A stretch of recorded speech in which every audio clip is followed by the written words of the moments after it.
श्री विघ्नेश्वर महाराज की जगन्माता श्री आदिशक्ति माता की मानव धर्म के जयवागली मानव धर्म के जयवागली धर्मದಿಂದಲೇ ವಿಶ್ವಕ್ಕೆ ಶಾಂತಿ धर्मದಿಂದಲೇ ವಿಶ್ವಕ್ಕೆ ಶಾಂತಿ वंदे पंचाचार्यन वंदे पंचाचार्यन जय मंगलम जय नमः पार्वती पति शिव हर हर महादेव।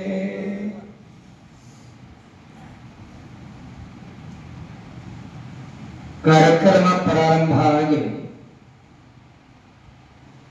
ಒಂದು ತಾಸಾಯಿತು. ಒಂದು ತಾಸಾದ್ರೂ ಒಬ್ರು ಆ ಕಡೆ ಈ ಕಡೆ ಅಳ್ಳಾಡ್ಲಾರಂಗ್ ಕುತ್ಕೊಂಡಿರಲ್ಲ.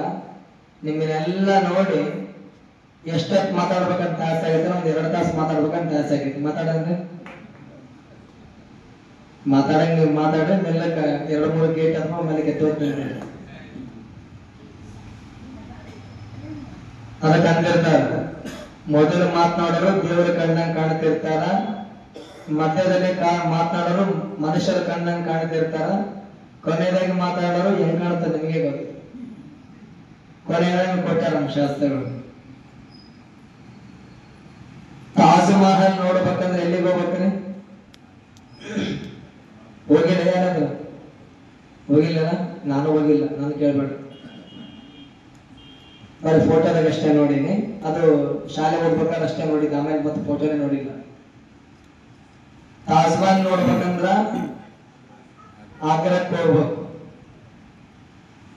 ಗೋಲ್ ಗುಂಬಜ್ ನೋಡಕ್ ಹೋಗ್ಬೇಕಪ್ಪ ಅಂದ್ರ ಬಿಜಾಪುರಕ್ಕೆ ಹೋಗ್ಬೇಕು. ಬಿಜಾಪುರಕ್ಕೆ ಎಲ್ಲರೂ ಹೇಳ್ತಾರೆ, ಎಲ್ಲರೂ ನೋಡಿದ್ದಂಗೈತೆ. ಗೋಲ್ಕೊಂಡ ನೋಡ್ಬೇಕಂದ್ರ ಕರ್ನೂಲಿಗೆ ಹೋಗ್ಬೇಕು. ಚಾರ್ಮಿನಾರ್ ನೋಡ್ಬೇಕಪ್ಪ ಅಂದ್ರ ಹೈದರಾಬಾದಿಗೆ ಹೋಗ್ಬೇಕು. ಮಲ್ಲೈನ ನೋಡ್ಬೇಕಂದ್ರ ಶ್ರೀಶೈಲಕ್ಕೆ ಹೋಗ್ಬೇಕು. ವೆಂಕಟರಮಣ ನೋಡ್ಬೇಕಂದ್ರ ತಿರುಪತಿಗೆ ತಿಮ್ಮಪ್ಪ ನೋಡಕ್ ಹೋಗ್ಬೇಕು. ಭಕ್ತರ ಭಕ್ತಿಯನ್ನ ನಿಷ್ಠೆ ನೋಡ್ಬೇಕಂದ್ರ ಯರ್ರಂಗಳಿ ಗ್ರಾಮದಲ್ಲೇ ಬಂದೇ ನೋಡ್ಬೇಕು. ಯಾಕಂದ್ರೆ ಕಾರ್ಯಕ್ರಮ ಪ್ರಾರಂಭ ಆಗೋದಕ್ಕಿಂತ ಮುಂಚೆ ಯಾಕೆ ಈ ಮಾತು ಹೇಳಿದಂದ್ರೆ, 6 ವರ್ಷದಲ್ಲಿ ಈ ಸದ್ಭಾವನೆ ಯಾತ್ರೆ ಕಾರ್ಯಕ್ರಮ ಪ್ರಾರಂಭ ಆದ ನಂತರ ನಮ್ಮ ಕಲಾವಿದರು ಆ ಗ್ರಾಮಕ್ಕೆ ಪ್ರವೇಶ ಮಾಡಿ ಸುಮಾರು ಒಂದು 10-15 ನಿಮಿಷದಲ್ಲಿ ನಾವು ಹೋಗ್ತಿದ್ವಿ. ಆದ್ರೆ ಗುರುಗಳು 15 ನಿಮಿಷ ಮುಂಚೆ ಅಷ್ಟೇ ಹೋಗ್ತಿದ್ರು. 15 ನಿಮಿಷ ನಾವು ಹಿಂದೆ ಹೋಗ್ಬಿಡ್ತಿದ್ದೀವಿ, ಕಾರ್ಯಕ್ರಮ ಪ್ರಾರಂಭ ಆಗ್ತಿತ್ತು.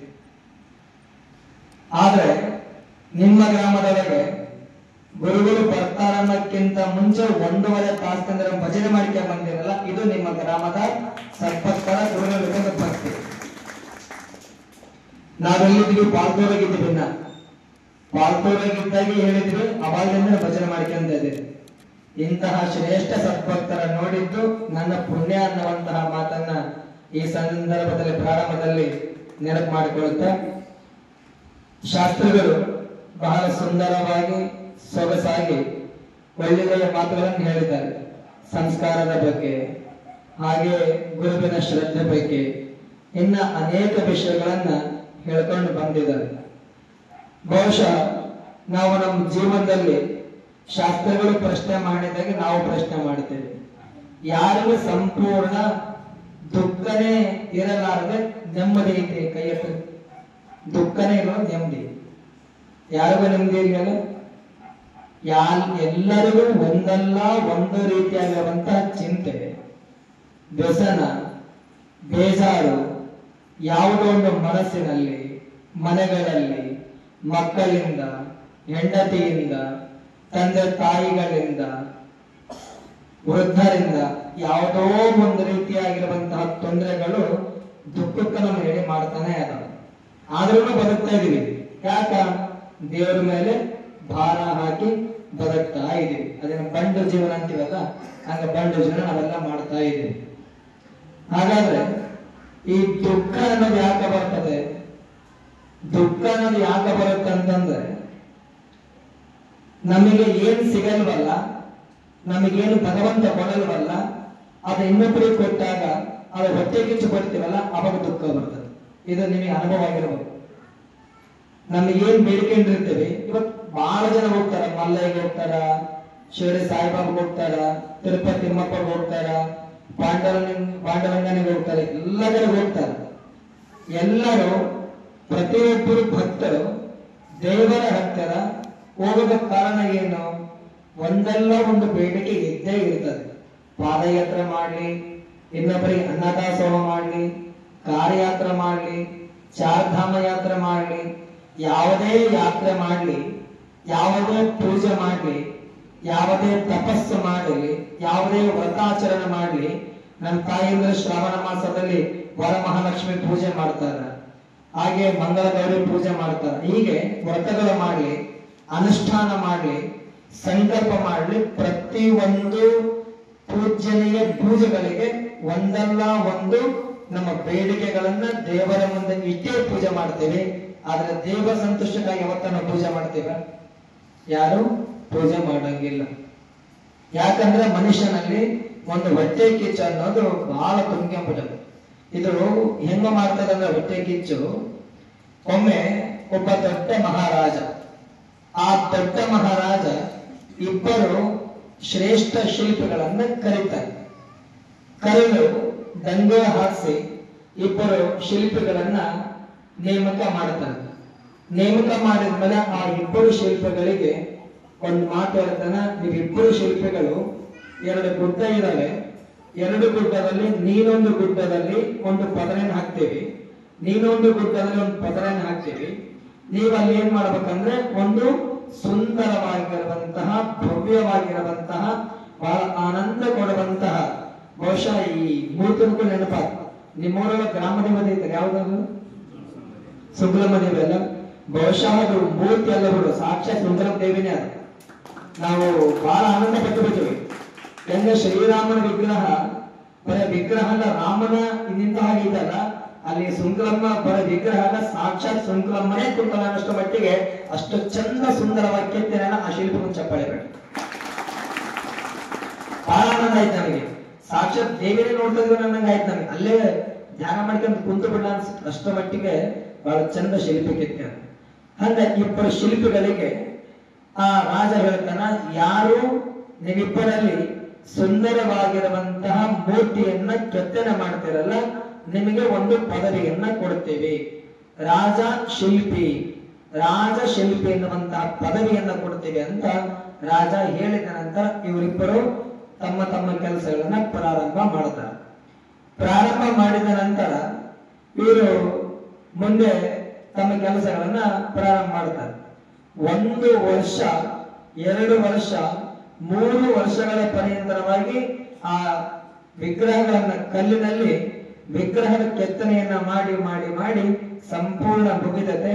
3 ವರ್ಷ ಆದ ನಂತರ ಬೆಳಗ್ಗೆ ರಾಜನ ಸಭೆಯಲ್ಲಿರುವಂತಹ ಮಂತ್ರಗಳಿಗೆ, ಪ್ರಜೆಗಳಿಗೆ ಆ ಮೂರ್ತಿಯನ್ನ ತೋರಿಸಬೇಕನ್ನುವಂತಹ ಹಂಬಲ ಇಬ್ಬರಲ್ಲೂ ಇರ್ತದೆ. ಅದರಲ್ಲಿ 50 ವರ್ಷ ಇರುವಂತಹ ಒಬ್ಬ ಶಿಲ್ಪಿ, 25 ವರ್ಷ ಇರುವಂತಹ ಒಬ್ಬ ಶಿಲ್ಪಿ, 25 ವರ್ಷ 50 ವರ್ಷ ಇರುವಂತ ಇಬ್ಬರು ಶಿಲ್ಪಿಗಳು. 50 ವರ್ಷ ಇರುವಂತಹ ಶಿಲ್ಪಿ ಆಲೋಚನೆ ಮಾಡಿದ, ನಾನು ಇಂಥ ಎಷ್ಟೋ ಸಾವಿರಾರು ವಿಗ್ರಹಗಳನ್ನ ಕೆತ್ತನೆ ಮಾಡೀನಿ, ವಯಸ್ಸಾಗತ್ತೆ, ಕಣ್ಣು ಸರಿ ಕಾಣಲ್ಲ, ಕೈ ನಡುಗುತ್ತಾವ, ಆದ್ರೆ ನನ್ನ ಜೊತೆಗಿರುವಂತಹ ಪೈಪೋಟಿಯಲ್ಲಿರುವಂತಹ ಆ ನನ್ನ ಶಿಲ್ಪಿ ಏನಲ್ಲ, ಸಣ್ಣ ಹುಡುಗ, ಅವ ಹೆಂಗ ಕೆತ್ತನೆ ಮಾಡ್ಯಾನ ನೋಡಂತಡಿ ಅಂತ ಹೋದ. ರಾತ್ರಿ ಹೊತ್ತು ಎಲ್ಲ ಮಲ್ಕೊಂಡಿದ್ರು. ಆ ಸಣ್ಣ ಹುಡುಗ ಶಿಲ್ಪಿ ಮಲ್ಕೊಂಡಿದ್ದ, ರಾಜ ಮಲ್ಕೊಂಡಿದ್ದ, ಎಲ್ಲ ಪ್ರಜೆಗಳು ಮಲ್ಕೊಂಡಿದ್ರು. ಆ ಕಡೆ ಗುಡ್ಡದಲ್ಲಿರುವಂತಹ ಪದರಿನ ತೆಗೆದು ನೋಡಿದ್ರೆ ಅದು ವಿಗ್ರಹ ಕಾಣ್ತಿದ್ದಿಲ್ಲ, ಸಾಕ್ಷಾತ್ ದೇವತೆಯನ್ನ ಕಾಣ್ತಾ ಇತ್ತು. ಅದನ್ನು ನೋಡಿ ಅನ್ಕೊಂಡ, ಎಂತ ಚಂದ ಕೆತ್ತೇನಲ್ಲ, ಅಂದ್ರೆ ತನ್ನ ಇಡೀ ಅಂತರಾತ್ಮವನ್ನ ಆ ಮೂರ್ತಿ ಒಳಗೆ ಪ್ರತಿಷ್ಠಾಪನೆ ಮಾಡಿ ಕೆತ್ತೇನಲ್ಲ. ಬಹುಶಃ ಇವ ಕೆತ್ತನೆ ಬರೀ ಫೋಟೋದಿಂದ ಮಾಡಿಲ್ಲ, ಯಾವ ದೇವತೆಯ ವಿಗ್ರಹ ಕೆತ್ತನೆ ಮಾಡನಲ್ಲ, ಆ ದೇವತೆಯನ್ನ ಹೃದಯದಲ್ಲಿ ಇಟ್ಕೊಂಡು ಕೆತ್ತೇನ, ಇವನ್ ಗ್ಯಾರಂಟಿ ಗೆದ್ದೇ ಗೆಲ್ತಾನಂತಂದೇಳಿ ಸ್ವಲ್ಪ ಹೊಟ್ಟೆ ಕಿಚ್ಚು ಬಂತು. ಏನ್ ಮಾಡ್ದ, ಕಣ್ಣು ಬಹಳ ಚಂದ ಇದ್ದವು, ಕಣ್ಣು, ಕಿವಿ, ಮೂಗು, ಚರ್ಮ, ಏನದು ವಿಗ್ರಹ ಅನ್ನಂಗೆ ಇಲ್ಲ, ಅದು ಮನುಷ್ಯನೇ ಕೊಡ್ತೆ, ಸಾಕ್ಷಾತ್ ದೇವತೆ ಕುಂತಾರಂಗಿರ್ಬೇಕು. ಅದನ್ನ ನೋಡಿ ಅನ್ಕೊಂಡ ಗ್ಯಾರಂಟಿ ನಾನು ಫೇಲ್ಯೂರ್ ಆಗ್ತೇನೆ. 50 ವರ್ಷ ಕಷ್ಟ ಬಿದ್ದು ಒಂದ್ ದೊಡ್ಡ ಹೆಸರು ತಗೊಂಡಿನಿ, ಈ ಸಣ್ಣ ಹುಡುಗರ ಮುಂದೆ ನಾನು ಸೋತ ಕೊಡ್ತೀನಲ್ಲ ಅಂತ ತಿಳ್ಕೊಂಡು ಹೆಂಗಾದ್ರೂ ಮಾಡಿ ಅಕಸ್ಮಾತ್ ಸೋತ ಒಂದ್ ಕಡೆಗೆ ಆಶ್ಚರ್ಯ, ಎಂತ ಬಹಳ ಚಂದಕ್ಕೆ ಎತ್ತೇನಲ್ಲ ಅಂತ ಒಂದ್ ಕಡೆಗೆ ಆಶ್ಚರ್ಯ, ಮತ್ತೊಂದ್ ಕಡೆಗೆ ಸಂತೋಷ. ಈ ಸಣ್ಣ ಹುಡುಗ ಇದನ್ನ ಕೆತ್ತನೆ ಮಾಡಿನಲ್ಲ, ನಾನು ಇಡೀ ಜೀವಮಾನದಲ್ಲಿ ಎಷ್ಟೋ ವಿಗ್ರಹ ಮಾಡಿದ್ರು ಇಂತ ಒಂದು ವಿಗ್ರಹ ತಯಾರು ಮಾಡಕ್ ನನ್ನ ಕೈಲಾಗಲಿಲ್ಲ ಅಂತ ಒಂದ್ ಕಡೆ ಸಂತೋಷ, ಇನ್ನೊಂದ್ ಕಡೆಗೆ ಏನು ಹೊಟ್ಟೆ ಕಿಚ್ಚು. ಅಕಸ್ಮಾತ್ ಅವ್ರ ಎದುರಿಗೆ ನಾನು ಸೋತ್ರೆ ನನ್ನ ಮರ್ಯಾದೆ ಏನು, ನನ್ನ 50 ವರ್ಷದ ಅನುಭವ ಏನು, ನನಗೆ ಹೆಸರು ಇರಂಗಿಲ್ಲ, ರಾಜ ಪದವಿ ಸಿಗಂಗಿಲ್ಲ, ರಾಜ ಸನ್ಮಾನಗಳು ಸಿಗಂಗಿಲ್ಲ, ರಾಜ ಗೌರವಗಳು ಸಿಗಂಗಿಲ್ಲ ಅಂತ ತಿಳ್ಕೊಂಡು ಆ ವ್ಯಕ್ತಿ ಏನ್ ಮಾಡ್ದ, ಸ್ವಲ್ಪ ಆ ವಿಗ್ರಹದ ಮೂಗನ್ನ ಸುತ್ತಿಗೆಯಿಂದ ಹೊಡೆದ. ಏನ್ ಮಾಡದ, ಸುತ್ತಿಗೆಯಿಂದ ವಿಗ್ರಹದ ಮೂಗನ್ನು ಹೊಡೆದ. ವಾಪಸ್ ಬಂದ, ಬೆಳಗಾಯ್ತು. ಈ ಏನ ಆ ಹುಡುಗಿದ್ನಲ್ಲ, ಆ ಹುಡುಗ ಹೋಗಿ ತನ್ನ ಕೊಠಡಿ ಒಳಗೆ ನೋಡಿದ, ಮೂಗು ಅದು ಭಾಗ ಆಗಿತ್ತು, ಮೂಗಿದ್ದಿಲ್ಲ. ಅವಾಗ ಗೊತ್ತಾಯ್ತು, ಬಹುಶಃ ಇಲ್ಲಿ ಯಾರು ಕೆತ್ತನೆ ಮಾಡಿದಂತಹ ವಿಗ್ರಹವನ್ನ ಯಾರು ಇದನ್ನ ಹಾಳು ಮಾಡಲ್ಲ, ಅವೇನಾದ್ರು ಹಾಳು ಮಾಡಿದ್ರೆ ಮೊದಲು ಯಾರು ಮಾಡಿರ್ತಾರ, ಇವನೇ ಹಾಳು ಮಾಡಿರ್ತಾನೆ, ಇನ್ನೊಬ್ಬ ಶಿಲ್ಪಿ ಇರ್ತಲ್ಲ ಅವನೇ ಹಾಳು ಮಾಡಿರ್ತಾನ ಅಂತ ತಿಳ್ಕೊಂಡು ಸೀದಾ ಈ ಹಿರಿಯ ಕಲಾವಿದರ ಹತ್ರ ಬಂದ, ಶಿಲ್ಪಿ ಹತ್ರ ಬಂದು, ನೀವು ನಾನು ಕೆತ್ತಿರುವಂತ ವಿಗ್ರಹವನ್ನ ಹಾಳು ಮಾಡಿರೋದು ನೀವೇ ಆದ್ರೂ ಚಿಂತೆ ಇಲ್ಲ, ನಿಮ್ಮ ಬಗ್ಗೆ ನನಗೆ ಗೌರವ ಇದೆ. ಆದ್ರೆ ಒಂದು ಸಂತೋಷ ಏನು ಅಂತಂದ್ರೆ, ನೀವೇನು ಕೆತ್ತನೆ ಮಾಡಿದಿರಲ್ಲ, ಆ ನಿಮ್ಮ ವಿಗ್ರಹಕ್ಕಿಂತಲೂ ನಾನು ಕೆತ್ತಿರುವಂತ ವಿಗ್ರಹ ಬಹಳ ಸುಂದರವಾಗಿದೆ. ಆದ್ರೆ ಒಂದು ತಿಳ್ಕೊಳ್ರಿ, ನೀವು ಎಲ್ಲಿ ನನ್ನ ಹತ್ರ ಸೋಲ್ಬೇಕಾಗ್ತದೆ ಅಂತ ಹೇಳಿ ಆ ಮೂಗನ ಅದನ್ನ ಹಾಳು ಮಾಡಿದ್ರಿ. ಹಾಳು ಮಾಡಕ್ಕೆ ಎಷ್ಟು ನಿಮಿಷ ಬೇಕಾಯ್ತು? ಬರೇ 1 ನಿಮಿಷ ಬೇಕಾಯ್ತು. ನಾನು ಎಷ್ಟು ವರ್ಷ ಕೆತ್ತಿದ್ದನ್ನ 3 ವರ್ಷ ಮಡಿಯಿಂದ ಹೃದಯದೊಳಗೆ ದೇವತೆಯನ್ನು ಸ್ಥಾಪನೆ ಮಾಡ್ಕೊಂಡು ಕೆತ್ತಿದ್ದೆ, ಅದನ್ನು ಹಾಳು ಮಾಡಿಬಿಟ್ಟಿಯಲ್ಲ. ಇಂತಹ ಒಬ್ಬ ಕಲಾವಿದನಾಗಿ ಇನ್ನೊಬ್ಬ ಕಲಾವಿದನ ಆ ಕಲೆಯನ್ನು ಹಾಳು ಮಾಡಿದೆಯಲ್ಲ, ಹೇಗಾದ್ರೂ ನಿಮಗೆ ಮನಸ್ಸು ಬಂತಪ್ಪ, ಇಂಥದ್ದು ಒಳ್ಳೆಯದಲ್ಲ, ನಿನ್ನಂತ ಹಿರಿಯ ಅನುಭವಕಾರನಿಗೆ ಇದು ಕೆಡಿಸಲು ಒಳ್ಳೆಯದಲ್ಲ. ಆದ್ರೆ ಒಂದು ತಿಳ್ಕೊ, ನನ್ನಿಂದ ಸಣ್ಣ ಹುಡುಗನಿಂದ ಸೋಲಬಾರದಂತ ತಿಳ್ಕೊಂಡು ರಾಜನಿಗೆ ನಿನ್ನೆ ರಾತ್ರಿ ಹೇಳಿ ಬಂದಿದ್ದೆ, ರಾಜರೇ ಮಹಾಪ್ರಭುಗಳೇ, ಏನಾದ್ರೂ ನೀವು ಬಹುಮಾನ ಕೊಡ್ಕೊಳ್ಳಂಗಿದ್ರೆ ನನಗೆ ಕೊಡೋದು ಬೇಡ, ನನ್ನ ಕೆತ್ತರದ ವಿಗ್ರಹ ನೀವು ನೋಡೋದು ಬೇಡ, ನನ್ನ ಸಹಪಾಠಿ ಇದ್ದಾನಲ್ಲ ಹಿರಿಯ ಕಲಾವಿದ ಅವನಿಗೆ ಕೊಡಂತಂದು ಹೇಳಿನಿ ಅಂತಂದೇಳಿ ಆ ಸಣ್ಣ ಹುಡುಗ ಹೇಳಿದ್ದ. ಹೇಳಿದ ನಂತರ ಇವನಿಗೆ ಅನಿಸ್ತು, ಸರಿ ಆ ಮಾತು ಹುಡುಗ ಮಾತನ್ನು ಕೇಳಿ ಸೀದಾ ಮತ್ತೆ ರಾಜಸಭೆಗೆ ಬಂದ. ಆ ಇಬ್ಬರು ವಿಗ್ರಹಗಳಲ್ಲಿ ಯಾರ ವಿಗ್ರಹ ಗೆಲ್ತು? ಮುಕ್ಕು ಚದರಿತ್ತಲ್ಲ ಅದು ಸೋಲ್ತು, ಈತನ ಕೆತ್ತಿದ್ನಲ್ಲ ಹಿರಿಯ ಕಲಾವಿದ ಅದು ಗೆಲ್ತು. ಸನ್ಮಾನ ಮಾಡಕತ್ತಿದ್ರು. ಸನ್ಮಾನ ಮಾಡ್ಬೇಕಾದ್ರೆ ಹಿರಿಯ ಕಲಾವಿದ ಹೇಳಿದ, ಇವತ್ತು ನಾನು ಗೆದ್ದಿಲ್ಲ, ಇವತ್ತು ನನ್ನ ಹೊಟ್ಟೆ ಕಿಚ್ಚನ್ನ ನಿವಾರಣೆ ಮಾಡಿದಾಗ ಆ ಹುಡುಗ ಗೆದ್ದ, ಆ ನಿಜವಾದ ಗೆದ್ದಿದ್ದು ಆಕೆ ಅಂತ ಹೇಳಿದ. ಗೆದ್ದಿದ್ದ ಯಾವುದು? ಪ್ರೇಮ, ಇಲ್ಲಿ ದ್ವೇಷ ಅಲ್ಲ. ಹಂಗಾಗಿ ಹೊಟ್ಟೆ ಕಿಚ್ಚನದ ಐತಲ್ಲ ಅದು ಇರಬಾರ್ದು. ಅದಕ್ಕೆ ಹೇಳ್ತಾರ, ಒಬ್ಬರ ಮನವ ನೋಯಿಸಿ ಒಬ್ಬರ ಮನೆಗೆ ಘಾತವ ಮಾಡಿ ಗಂಗೆಯಲ್ಲಿ ಮುಳುಗಿದಡೆ ಏನಾಗುವುದಯ್ಯ, ಚಂದ್ರನು ಗಂಗೆಯ ತಡಿಯಲಿದ್ದರೇನು ಕಳಂಕ ಬೆಳೆದಂತಾಯಿ ತನ್ನ, ಗಂಗೆಯಲ್ಲಿ ಆ ಚಂದ್ರನು ಗಂಗೆಯ ತಡೆಯಲ್ಲಿ ಇದ್ದರೇನು ಕಳಂಕ ಬೆಳೆದಂತಾಯಿತು. ಮನವ